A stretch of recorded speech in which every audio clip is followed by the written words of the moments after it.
Dan cangkem Imam Syafi'i luar biasa. Ya, ini kata ulama orang cangkemnya elek, tapi ulama tetap darah ngendikan. Tapi ini yuk kacau, nih wow. Yang saya paling mengenang itu dialeknya dia dengan Ahmad bin Hanbal. Ahmad bin Hanbal itu karena dia sering baca hadis. Resiko orang sering baca hadis tidak nazar, nih ruang tenang. Itu dia akan mewarisi persis seperti Nabi dan itu bahaya. Sehingga Ahmad bin Hanbal nanti mirip Khawarij, nanti mirip apa? Misalnya di teks hadis kan la izani kinasi wa mu'min wa yasir besari kinasir bahwa mu'min wala entak munafak kina enak yang taib bahwa mu orang wong jino sing imani ije orang maling sing imani ije ya cara lahir kan nak dewe nabi kan la yuminu ahaduhum hatta yukibali akhi ma yuhibbu di nafsi la imanan liman la ahdalah orang iman bagi wong sing ora nepati dan oleh nabi dewe kan ekstrim la izani kinasi bahwa mu wong tau jino berarti iman ilang wong tau maling iman ilang wong sing ora kena dipercaya imane ilang. Alamatun munafik salah satu iza haddatsa kadzdzaba wa munafik kabeh sing ngaji iki. Bodoni kabeh. Wa iza wa'ada akhlafa. Wa iza tumina. Wala munafik kabeh. Pokoke mulane umpama hadis pahami koyo teke kowe dadi Khawarij kabeh. Go wong dina ya ora iman, wong maling gak iman sing ora tenang dulure koyo dulure awake dhewe ya ora. Ya gitu Ahmad Hanbal. Ya beliau itu cara paham gitu. Terus ketemu Imam Syafi'i digojlok. Ya Ahmad. Lah anak dekne terus ora iman, tobaté piye? Ahmad Hanbal jawab, tobaté dene sholat. Sholat ditegem. Wong sampe guyu ngakak-ngakak. Ya Ahmad, sholatul kafir la tasihku. Sholatul kafir enggak sah. Ahmad Hanbal ngomong manis itu dengkul Imam Syafi'i. Karena naik pendapatnya dia naik. Wong darani kafir kok tobaté sholat. Padahal wong sae sholat berarti dia iman. Wong nanti tak sholat iman tak kafir. Iman. Mestinya nanti darah di kafir itu berarti dia mau coba kan ada orang berarti dia ini kok sholat ngake. Ya Ahmad sholatul kafir la tasihku sholatul kafir itu. Terus mulai mau kamu terus ngaku ini antar fakir sunnah itu banyak fakir. Wah akhirnya dari itu lama dulu tetapi lah yang miliki amah tiap orang hadis kalau la imana liman la amata la imana kamilan kabeh akhirnya orang iman sing nyurain dene imane ra sempurna tapi tetep iman wae lah sisan poe pas dino imane ucul sih bariku balene harus pas paling imane ilang delok tapi ora sing orang pas maling iman tapi tidak. Sebagai walhasil tetap apa iman. Akhirnya jadi akidah ahli sunnah lam nukafir mukminan bil wisri. Mbok dosa gede kaya apa tetep ora ka. Kok sekali kafir repot. Kok zakate ora mbok tampa. Mergo wong kafir ra wajib. Ora usah salat mergo salate. Imam Syafi'i guyu ngakak-ngakak. Jika ulama ya, berarti ya salat. Ya Ahmad salatul kafir la tasih. Wong cerdas Imam Syafi'i. Mulane ra ono cerdas kaya Imam Syafi'i. Nek ngomong tak omong mematikan dene yo. Ada ora tau salat. Ya salat berduta. Payah Imam Syafi'i, payah ulama payah. Mulane wong Syafi'i iki payah tenan. Lha niku masyhur. Ahmad bin Hanbal akhir mau Syafi'i itu nyucuk hormat gara-gara tragedi tadi kalah debat mau. Iku putrine ra trimo. Ahmad bin Hanbal tak bengi salat 200 rakaat. Salat sunat ben 200 rakaat. Jadi mainnya ini saya sekali Zainal Abidin. Jadi ada ini kan mungkin 300. Mungkin saya ini separuhnya lah kadang 200 satu. Akhirnya ini biro kan. Lalu putri ini juga terima ngincang dalamnya Imam Syafi'i. Apa mungkin Syafi'i sholatnya lebih hebat sehingga bapak saya hormat. Jadi bersolat isya kan. Lu yang cara memiliki ini kursi jipan, kursi malas tapi Rian kan kursi Jawa. Nah, kalau Rian menangis dan kalau ada ini kursi Jawa loh kok. Sempurna loh, larang kan apa? Di cara boturu ya kena, dua lamun kena. Ya semua kursi ngoten iki. Baru dulu banyak nyekal dah teman-teman. Baru itu turu, ya turu klub melek meneh. Baru ini nyekal sirai meneh. Ya tenan. Terus turu meneh. Nanti tutup. Baru itu sholat damai. Kode ke bapaknya. Pak, kalau tidak lu minjeng Imam Syafi'i, minjengnya ya minjeng Muhammad bin Idris. Pegawainya dia turu itu yang nunggu nikel sirai turu. Bariku malah turu meneh. Ganti tubuh. Lu ngono jenengan hormati wis budi. Terus Ahmad bin Hanbal izin-izin metuhi Imam Syafi'i ya Abdillah. Akbarat ni binti bi annaka tusolil isya summa takut summa tanam summa takut. Pokoke tintene ora tau tahajud ora tau. Jadi Imam Syafi'i ya aku dulu mikir suwika telu masalah. Kalau sing kejawab mulai jatuh tak dekat. Lagi kejawab 43 lagi sisanya itu belum kedekat. Imam Sambal Naumul Alim Abdul Sumin ibadatin. Bolak-balik wong alim luwih apik. Kau mikir tidak perlu nopo masalah urung ketemu. Lah ketemu terus ya salah terus.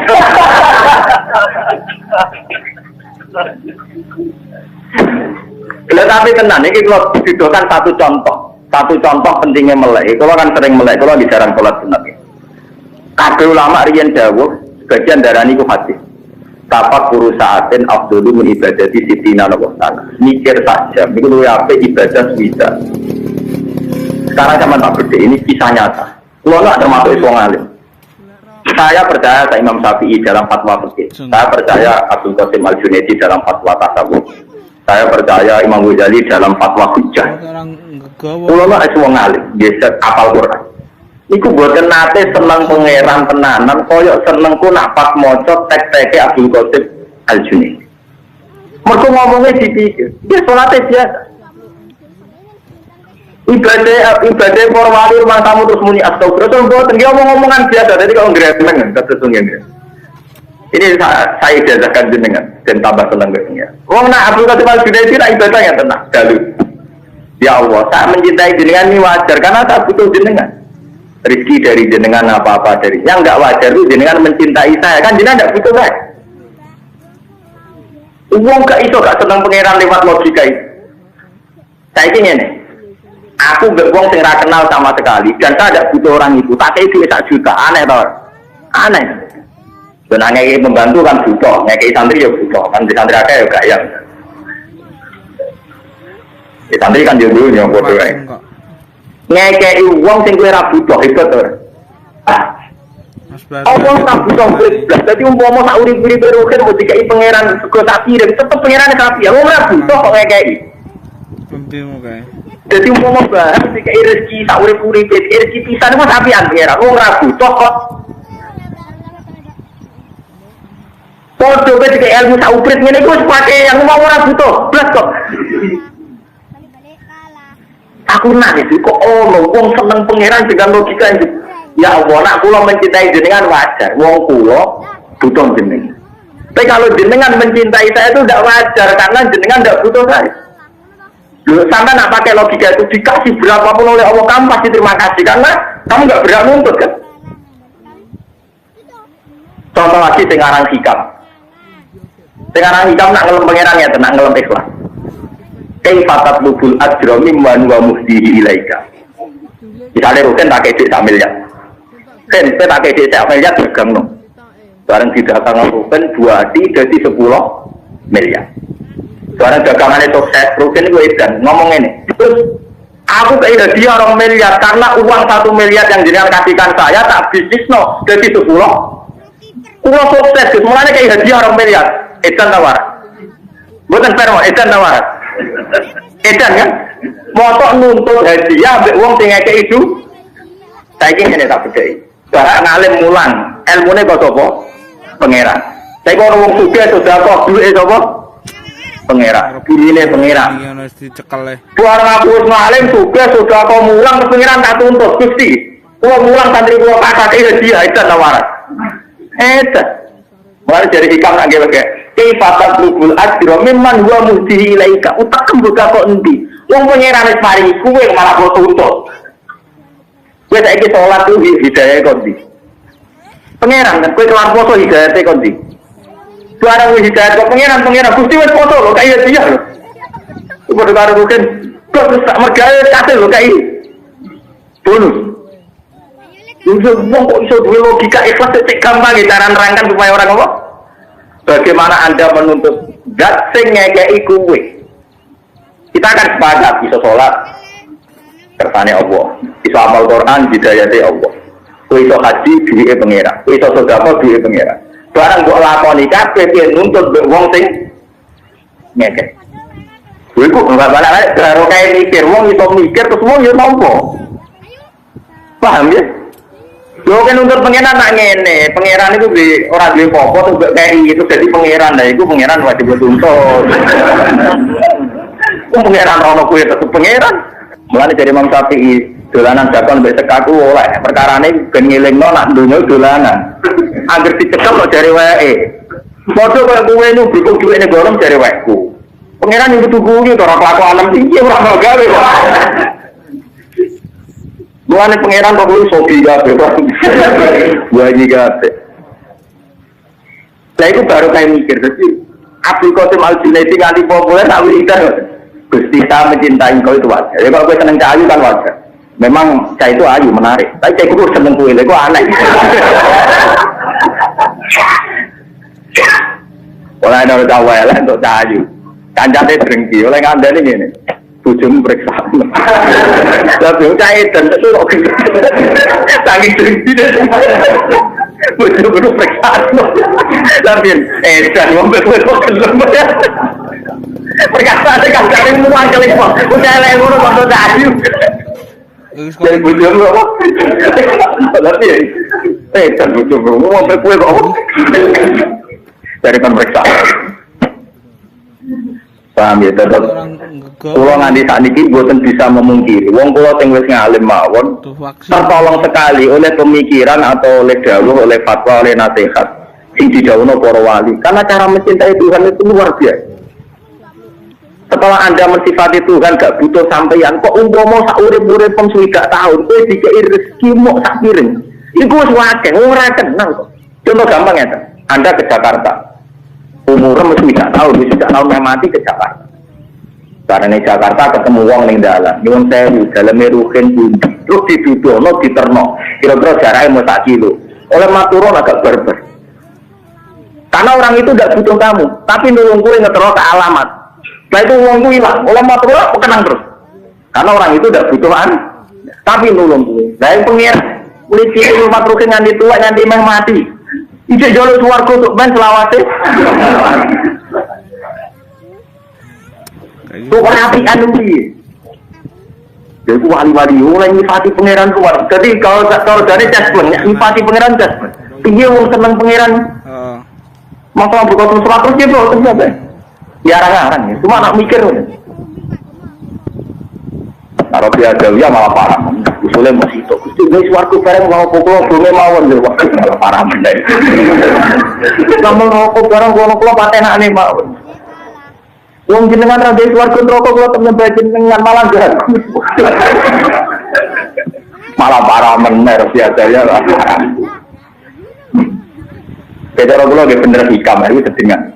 Bagaimana Anda menuntut upah sama orang yang memberi hadiah kamu? Lu ngekei kok mbok tun. Saiki sing mbok salat itu jasad sing gawe kok. Wis akeh saiki sujud bathuk sing gawe. Pengira. Iki duit. Jantung sing gawe. Kabeh semua milik kita pengira. Ibarat kowe wis salat. Ngaku fasilitas kok pangeran. Salat kok kudu eling lho bayari lho kan itu. Sarap apa sarap? Jadi sarap kabeh gitu.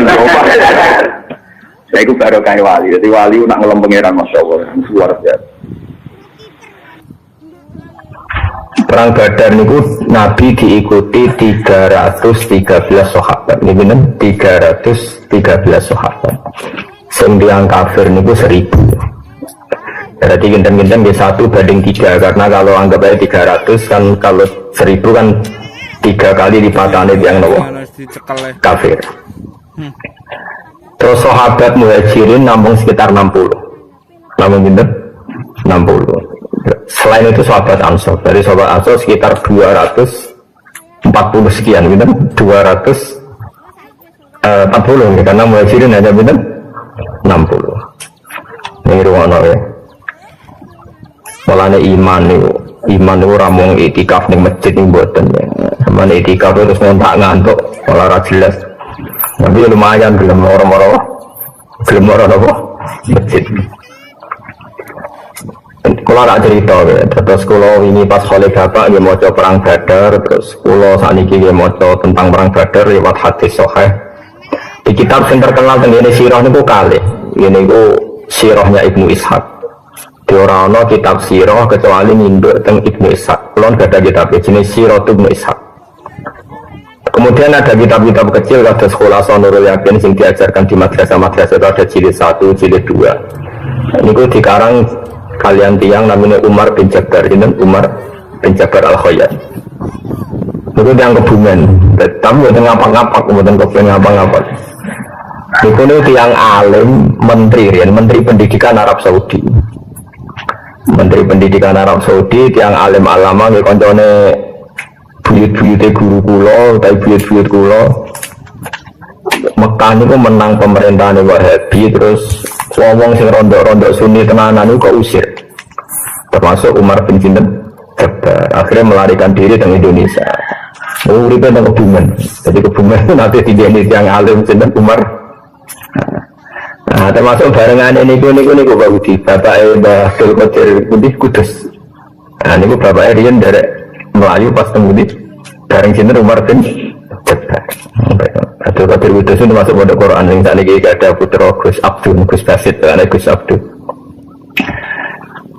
Rian nabe nopo jadi garwane punya ibu loh.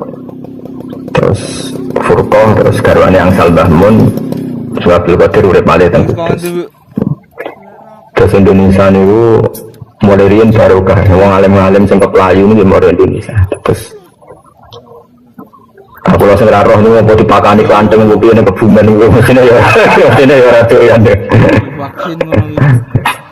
Nah, niku dan zaman ngerti ya, terus nak ngenang Ramadan, ngenang perang Badar, ya, terus orang barokah perang kayak perang Badar, betul didamel penanggalan Quran. Mulane nggak tawasul ini napa? Tawasal Nabi Bismillah wa bil hadi Rasulillah wa kulli mujahidilillah napa bi ahlil badri ya Allah. Terus tawasul ini paling mandi kalian ashab Badr. Sampai pulau ini nyetak ada catatan dia mbak diwanu ahlil Badr, orang-orang yang ikut perang Badar. Kalau dua catatan sak jening-jenenge.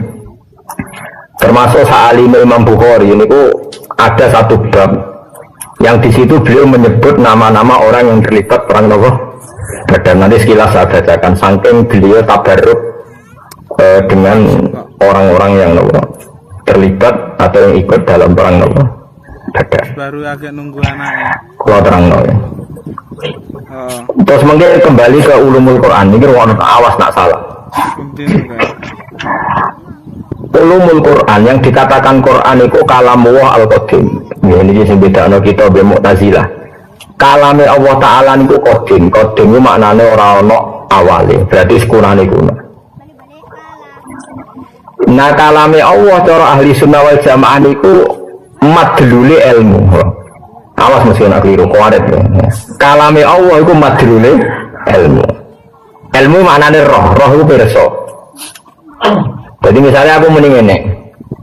Zaidun qaimun. Rumakno Zaidun qaimun. Bahwa Zaid itu berdiri. Ketika Zaid nyata-nyata berdiri, itu namanya urusannya Zaid. Artinya urusannya Zaid itu ya Zaid memang berdiri. Nah, itu urusannya Zaid. Fakta Zaid berdiri itu urusannya Zaid. Tapi ketika saya mengatakan Zaidun qaimun, berarti paling mesti adalah saya tahu kalau Zaid itu berdiri. Berarti kalam sama ilmu itu madrulnya sama. Sampai mengatakan Zaidun qaimun karena tahu kalau Zaidun qaimun. Sehingga cara maknani ahli sunnah kalamullah ya ilmu Allah. Kalamullah ilmu Allah. Karena kalamnya Allah bila harfin wala sautin. Karena kalamnya Allah tidak usah huruf, tidak usah suara. Lalu kenapa itu dikatakan kalam? Karena madlulnya ilmu pasti kalam. Madlulnya ilmu itu pasti kalam. Itu tadi kalau saya tahu Zaid itu berdiri, buat saya ngomong tidak ngomong, pasti lisanul hal saya itu mengatakan Zaid itu berdiri. Hanya ini jelimet. Matur Mu'tazilah ora Quran itu hadis anyar deh. Jadi Allah itu ngereaksi Nabi ini nenggone Mekah utawa zaman Nabi Musa itu terbarukan. Alasannya Mu'tazilah itu untuk masuk akal lagi geblek. Gebleknya ini dari Mu'tazilah. Quran itu bakas Abu Lahab itu anyar. Perang Uhud anyar. Berarti Allah memberi komen. Ini yang ngenteni orang perang Uhud lagi Allah komen. Paham? Mereka sing dikomeni barang anyar berarti kalame yo anyar. Cara pikiran ini sinten? Nah, Mu'tazilah itu didukung Khalifah Ma'mun terus jadi gerakan masalah. Sing ngerandarani Quran hadis di penjara termasuk Ahmad bin Hanbal macam-macam. Ini ana saya musawas kan ora. Biasane wong khusyuk cak paham ngono ora gelem. Kepingine ku nak maca sahur, maca ngene swarga. Darasar maca ngene nganti suruh swarga. Mulane tak lawan tenan ben ra ngono terus. Sesuk Quran ora kanggo. Quran di Rogajar ora kanggo, Uhud ora kanggo, sing kanggo wiridan darasar sampai maghrib swarga. Bentuk no barang mesti kok ora kok swarga to. Entene ae maghrib. Awas ya nani atemu. Yo tapi kudu ono kiai sing model ngono. Yo ono sing nglawan kados kula, dadi ben macam-macam dene. Tapi nak sampean takok sing Quran kula, Quran bakas perang Uhud, perang apa? Badar macam-macam. Karena Quran ngono tok berarti setengah lempir. Ini Allah asar sampai isya swarga. Wes sedekah wala itu. Ora usah 30 apa? Jus. Ana-ana. Wes ngono ya. Saiki sesuk dina apa, Mas? Coba. Sesuk dina. Seneng yakin. Ndak niku awas nek. Sing gawe dina Senin misalnya aku, sing nerbitno srengenge ya aku. Dan saya tahu betul nggak akan ada yang bisa menghalangi kekuasaan saya. Terus aku saiki ngomong, mau besok Senin itu jam 5.45 srengenge terbit kowetan. Engko jam 5.30 surut ning kulon. Sekarang omongan saya dengan kejadian itu harus bareng apa boleh sebelumnya? Kalau saya adalah pengatur semuanya, boleh sebelumnya. Karena Allah itu yang mengatur nanti Abu Lahab kafir, juga yang mengatur bahwa Rasulullah itu lahir di Mekah, Madinah, kemudian perang Badar. Allah yang menentukan itu semua, sehingga nggak masalah kalau Allah komennya dulu sebelum terjadi. Toh nanti akan terjadi ala wifki kalami sesuai ilmunya Allah, sesuai kalamnya. Nah Mu'tazilah cara berpikir geblek. Wong terjadi kok wis diomongno. Iku apa-apaan angger ngomongno barang hadis ya omongane. Lha iku goblok Mu'tazilah. Alhamdulillah sing anu yo kok akeh. Nah iku mergo goblok ketemu goblok. Wes goblok maksa wong yo kon goblok. Termasuk amat ramai dipaksa kon goblok kon darani Quran iku hadis. Kowe ora usah dipaksa, wes goblok berarti. Siapa dipaksa? Wes goblok. Jadi pentingnya tak terang, jadi khas ahli sunnah darani kalam wa iku kodim. Meskipun sing dikomentari kadang barang hadis kayak mati ini Abu Lahab, Abu Jahal. Iku kayak aku misalnya komen sesok srengenge kawetan moro-moro mesti terjadi seperti itu karena nggak ada yang bisa merubah srengenge kecuali Allah. Sing ngendikan Allah. Berarti Allah boleh menghentikan barang apa terjadi ila yaumil qiyamah oleh menghentikan fi azalil azal zaman azal. Sehingga ahli sunnah berkeyakinan kalam Allah tetap kodim meskipun makhlulnya yang dikomentari itu hadis. Jadi itu ada hubungannya. Tapi kalau Mu'tazilah orang sisi komeni hadis so kalamnya melok hadis. Jadi omongan Zaidun kok imun ya kudu bareng Zaid pas ngadeg. Nah orang pas ngadeg ya ora oleh muni Zaidun kok imun. Jadi kalau Mu'tazilah ora oleh ngomong ini. Sesuk srengenge iku kawetan moro-moro. Ngenteni sesuk karwane nak ngono lagi ngomong. Ngajak goblok ngajak pinter. Enggak, iki omongane ngajak goblok ngajak pinter. Ngajak goblok dari alhamdulillah ada pahal itu. Mana ngaji yang tenang. Ya barang-barang Raisa itu normal. Mana orang Raisa itu normal. Ya cukuman ngajak orang bodoh. Mau ngaji itu angel. Orang iso barang angel itu normal. Mulane ra oleh punya wong bodho ku wong normal. Kalau ngaji itu angel, ora iso barang angel itu normal. Nek wong normal itu goblok. Paham? Nah, itu bahasa Indonesia itu kacau. Orang pinter banget ya luar biasa. Yang idiot yang di kelainan sekolahnya jenis sekolahan luar biasa. Lalu aku darah nih Gus, saya paling luar biasa, aku ya susah. Itu luar biasa tinggi. Bahasa Indonesia itu gak jelas. Jadi ini semua loh. Oh itu bahasa Indonesia. Ya semua sebenarnya tinggi lah dong. Tetapi orang pakar-pakar bahasa Indonesia. Sekolah yang sing di kebutuhan khusus ya jenisnya sekolah itu luar biasa. Orang pinter cerdas ya jenisnya luar biasa. Jadi bukan kemana ya. Dan saya yakin ya sampai orang buka-buka ya mas. Dan apa berita dari suruh apa? Semuanya. Saya lagi saya semua nawas dan salah. Waris dan salah. Terus mana ya? Jadi kalamu itu nak cara ahli sunnah itu podo karo ilmu. Karena madrulnya sama. Orang kalau ngomong Zaidun qaimun berarti dia tahu kalau Zaidun qaimun. Kalau Allah mengendikan seperti ini pasti ilmunya seperti itu. Nah karena Allah itu tidak sekedar ngendikan tapi penentu. Karena orang selain Allah ditentukan oleh Allah sehingga ketika ngendikan pasti titahnya terjadi. Makanya kalamnya Allah adalah kalam bil khalqi, kalam yang menciptakan. Mana ini menciptakan itu? Ketika Allah mengatakan Muhammad itu sebenarnya tak pasukan menang. Itu tidak sekedar ngendikan, pasti nanti kejadiannya juga menang.